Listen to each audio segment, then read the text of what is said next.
Everyone wants prosperity. Kahit hindi mo sabihin gusto nating yumaman to have a good life and provide for our family. But very few people want the discipline that produces it. The Bible teaches something very clear about wealth.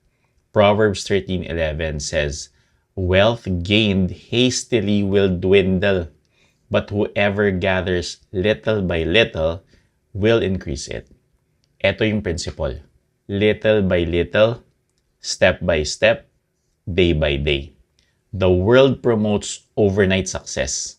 Kaya hanggang ngayon, naglalaro ka pa rin ng scatter o tumataya ka sa loto. But God's wisdom promotes consistent discipline. Proverbs 12:11 says, "Whoever works his land will have plenty of bread." And Hebrews 12:11 reminds us, discipline seems painful for a moment, but later it produces a harvest of righteousness. In other words, small disciplines today become big blessings tomorrow.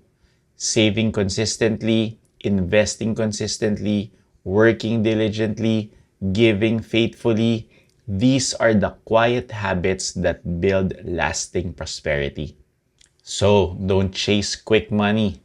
Build disciplined habits. Trust Jesus as your source and follow His wisdom daily. Comment mo dyan, my friend. Discipline builds my future. Blessed to be a blessing.